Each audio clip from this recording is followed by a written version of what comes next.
حکومت اگر یہ سمجھتی ہے کہ ان پروپیگنڈوں سے یا ان ہتھ کنڈوں سے شاعر اسلام کو مٹا دیا جائے گا تو یاد رکھیں یہ غلط فہمی ہے۔ شاعر اسلام اور مسلمانوں کی ہمت، عزیمت اور استقامت نہ پہلے متاثر ہوئی، نہ آج ہوگی نہ کل ہوگی انشاءاللہ۔ اللهم صل على سيدنا محمد يا رب صل وسلم دائما ابدا على حبيبي۔ اصحاب علم و فضل، حضرات علماء کرام، السلام علیکم ورحمۃ اللہ وبرکاتہ۔ سب سے پہلے میں جمعیت العلماء ہند کے زیر انتظام اس عظیم الشان نمائندہ اجلاس کے کامیاب انعقاد پر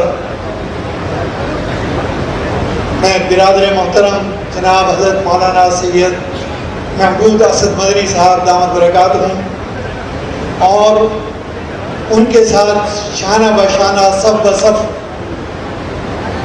تقویت پہنچانے والے تمام اراکین جمعیت العلماء کی خدمت میں مبارکباد پیش کرتا ہوں اور بارگاہ رب کریم میں دعا گو ہوں کہ اللہ تعالیٰ ان عزائم کو اپنی بارگاہ میں قبول فرمائیں اور بہرور فرمائیں۔ آج ہم جس موضوع پر یہاں جمع ہوئے اور ملک کے منتشر اخبار، خاص طور پر اقلیتوں کے ساتھ پیش آنے والے معاملات اور اس کے مثبت نتائج پر غور و فکر، یہ اس اجلاس کا مرکزی موضوع ہے۔ سب سے پہلی چیز تو یہ ہے کہ یہ اخبار کوئی نئے نہیں ہے، بلکہ اگر دیکھا جائے تو تاریخ کے صفحات پر بے شمار شہادتیں اس بات پر شاہد عدل ہیں کہ اسلام کے دور اول سے لے کر اور آج تک ان 14.5 صدیوں کے اندر کوئی عشرہ اور کسی صدی کا کوئی عشرہ ایسا نہیں گزرا کہ جب اسلام کو چیلنجز کا سامنا نہ ہوا۔ لیکن جیسے جیسے چیلنجز کا سامنا ہوا، ذات حق جل مجدہ کی حکمت تکوین سے اللہ تعالیٰ نے ان افراد کو پیدا فرمایا، ان صاحب عظیمت حضرات کو پیدا فرمایا کہ جنہوں نے اس کا بھرپور مقابلہ کیا۔ جمعیت العلماء ہند کی تاریخ اس بات پر شاہد ہے۔ میں یہ سمجھتا ہوں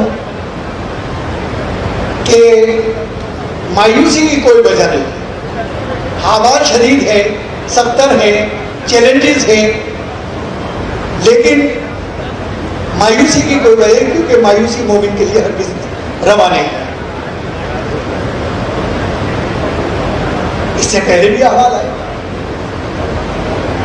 میں اکثر کہا کرتا ہوں کہ ہماری صفوں کے اندر جو عمومی سطح پر مایوسی کا عناصر نظر آتے ہیں، اس کی ایک بنیادی وجہ یہ ہے کہ ہم نے اپنے بڑوں کی تاریخ کو فراموش کر دیا۔ ہم نے اس تاریخ کو کہ جس عظیمت کے ساتھ، جس مقاومت کے ساتھ، جس قوت کے ساتھ، جس حوصلے و استقامت کے ساتھ انہوں نے اپنے وقت میں چیلنجز کا مقابلہ کیا اور جس احوال میں کیا، آج میں یہ سمجھتا ہوں کہ اس کا عشر و عشیر بھی نہیں ہے۔ ضرورت اس بات کی ہے کہ ہمیں التزاماً اپنے اکابر کے احوال کو پڑھنا بھی چاہیے اور طلباء کو بتانا بھی چاہیے، کیونکہ اس مجمع کے اندر اکثر اصحاب وہ ہیں جو اصحاب مدارس سے متعلق ہیں، تو ضرورت ہے کہ آنے والے طلباء کو اپنے اکابر کی تاریخ سے واقف کرائے جائے۔ اس سے کیا ہوگا؟ اس سے ایک حوصلہ ملے گا۔ جہاں تک چیلنجز کی بات ہے تو یہ آج کوئی نئی بات نہیں ہے۔ حق اور باطل کی آمیزش تو اسلام کے روز اول سے شروع ہو گئی تھی، جب کوہ صفا پر سب سے پہلے نبی کریم علیہ السلام نے کھڑے ہو کر اسلام کے توحیدی نظام کا اقرا کے زیر اثر تعارف کرایا، تو اس وقت کے ارباب ہند یا اولیاء شیطان ابو لہب و ابو جہل، انہوں نے اپنے جابرانہ اور ظالمانہ نظام کے لیے اس منصفانہ نظام کو خطرہ سمجھا۔ تو ہر عمل کا ایک رد عمل ہوتا ہے۔ پہلا رد عمل یہ ہوتا ہے کسی بھی تحریک کا کہ اس کو تذہیب کا نشانہ بنایا جاتا ہے، اس کو تمسکر کا نشانہ بنایا جاتا ہے، اس میں عدم دلچسپی اور تاکہ حوصلے پست۔ چنانچہ تاریخ اسلام کے اندر واقعات اس بات پر گواہ ہیں کہ نبی کریم علیہ السلام پر کبھی کہا گیا کہ مرغی کے دورے ہوتے ہیں، کبھی کچھ کہ جنات کے اثرات ہیں، کسی نے کچھ کسی نے کچھ۔ یہ وہ ابتدائی رد عمل تھا۔ جب تحریک آگے بڑھی اور ان اثرات، ان باتوں کا تحریک پہ کوئی اثر نہیں پڑا، تو دوسرا رد عمل ہوتا ہے لالچ کا، کہ لالچ دیا جاتا ہے۔ وہ بھی ہوا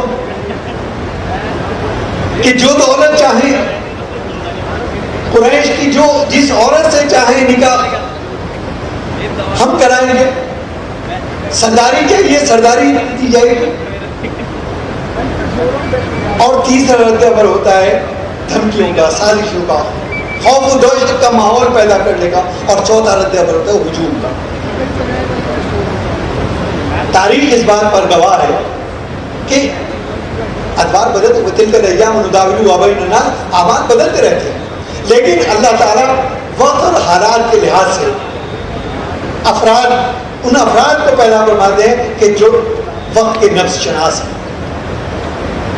آج الحمدللہ جمعیت العلماء ہند کے اندر وہ بصیرت افروز فیصلے کرنے والے، وہ بصیرت مندانہ نظر رکھنے والے، دور رس نتائج اور اس کے عواقب کو جاننے والی یہ قیادت موجود ہے۔ ضرورت ہے اتحاد ملت کی، کہ فکری اتحاد کے ساتھ ہمیں شانہ بشانہ اور سب بسب کھڑے ہو کر ان موجودہ احوال میں کے حالات کا مقابلہ کرنا ہے۔ حکومت اگر یہ سمجھتی ہے کہ ان پروپیگنڈوں سے یا ان ہتھ کنڈوں سے شاعر اسلام کو مٹا دیا جائے گا، تو یاد رکھیں یہ غلط فہمی ہے۔ شاعر اسلام اور مسلمانوں کی ہمت، عزیمت اور استقامت نہ پہلے متاثر ہوئی، نہ آج ہوگی، نہ کل ہوگی۔ ہمیں پوری استقامت کے ساتھ، پوری عزیمت کے ساتھ، پوری بصیرت مندی کے ساتھ اور نتائج کو مثبت انداز سے، مثبت فکر سے سامنے رکھتے ہوئے اپنی حکمت عملی کو تشکیل دینا ہے۔ عالم بشریت میں فکر و تفکر ہی اصل الاصول ہے، اور فکر و تفکر کی بنیادیں اگر راست فکر پر ہوں تو اس کے نتائج ہمیشہ مثبت آئے ہیں اور آتے ہیں اور آتے رہیں گے انشاءاللہ۔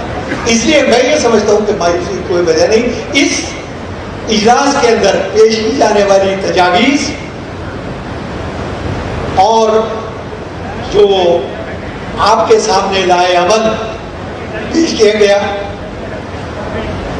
ہم اس کے تہہ دل سے خیر مقدم بھی کرتے ہیں اور بھرپور طریقے پر، ہر طریقے پر اپنی معاونت کا، اپنے تعاون کا، اپنے یقین دلاتے ہیں کہ ہم انشاءاللہ جمعیت العلماء کے شانہ بشانہ کھڑے ہیں اور کھڑے رہیں گے انشاءاللہ۔ وآخر دعوانا الحمدللہ۔ اللهم صل على سيدنا محمد يا رب صل وسلم دائما أبدا على حبيبي